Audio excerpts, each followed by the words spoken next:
ఇవాళ వంట ఏం చేయలేదనేసి నేను కేసరి హల్వా చేశానండి. చిన్న కప్పు, ఎక్కువ చిన్నది అసలు తినదు. మా ఆయన కొంచెం, నేను కొంచెం, పెద్దది కొంచెం తింటాం. అంత కొంచెమే చేసుకున్నాం అంటే ఈసారి ఎవరికి పక్కింటోళ్ళకని ఎవ్వరికి ఇవ్వలేదండి. ఏమంటే ఇంకా గుడికెళ్ళొచ్చినాము, వచ్చినాక ఈవినింగ్ స్నాక్ లాగా చేశానంతే. మా పాపకి ఏంటంటే పాలేయటం ఇష్టం ఉండదు. నీళ్లు వేయమని ఏదో అది దీంట్లో ఇన్‌స్టాగ్రామ్‌లో చూసింది. అంటే అట్లా కూడా చేసుకోవచ్చు అని చెప్పేసి అప్పటి నుండి నేను నీళ్ళేస్తున్నా. నాకు గూడా బా నచ్చింది అప్పటి నుండి. అంతకుముందు మా బంధువులు, మా వాళ్ళందరూ సత్యనారాయణ స్వామి వ్రతానికి చేసినా, దేనికి చేసినా గానీ కంపల్సరీ వీళ్ళు దీంట్లో పాలేస్తారు మా వాళ్ళు. కానీ ఎప్పుడైనా నీళ్ళు ఒక్కటేసుకొని చూడండి, నెయ్యి ఎలాగో పడతది, టేస్ట్ వస్తది. నెయ్యి, నూనె ఏస్తానండి. ఉట్టి నెయ్యేస్తే హెవీ అయితది. ఉట్టి నూనె ఏస్తే టేస్ట్ ఉండదు. సో, సగం నెయ్యి, నూనె.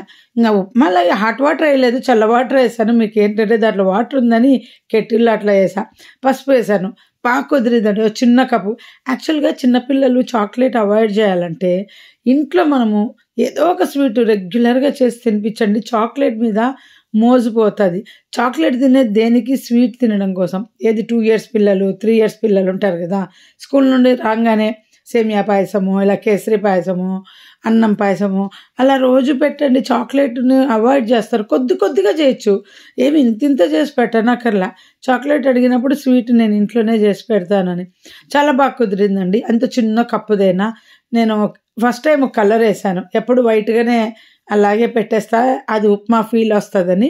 మా పెద్ద పాప ఒకసారి మా గురువుగారికి చేసి బర్త్‌డే అప్పుడు తను ఇన్‌స్టాగ్రామ్ చూసి చేసింది.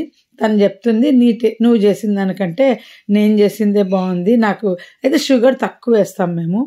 అంటే నేనన్నా, నేను కొంచెము నూనె, నెయ్యి ఎక్కువ వేసాను. నువ్వు కరెక్ట్‌గా వేసింది మా పాప. అంటే బయటికి కనపడకుండా వేసింది. ఇది దీంట్లో ఎక్కువ ఉండేందుకు తనకు అట్లా అనిపిస్తుందనమాట. ఇంకా ఏంటంటే మనం పెద్దవాళ్ళు అయ్యే కొద్దీ పిల్లలకు ఏదన్నా చేసి పెట్టాలి అనిపిస్తూనే ఉంటది. మన బర్త్‌డేలైనా, మ్యారేజ్ డేలైనా. వంట మీద బాగా ఇంట్రెస్ట్ పెరుగుతుందండి. మీకు కూడా అంతేనా? యంగ్‌లో ఉన్నప్పుడు ఎవ్వరికీ వంట మీద అంత ఇంట్రెస్ట్ ఉండదు. మా పెద్దవాళ్ళు గుర్తుకొస్తున్నారు నాకు. వాళ్ళు అందుకే ఇంత ఇంట్రెస్ట్‌గా చేస్తుంటారా అని.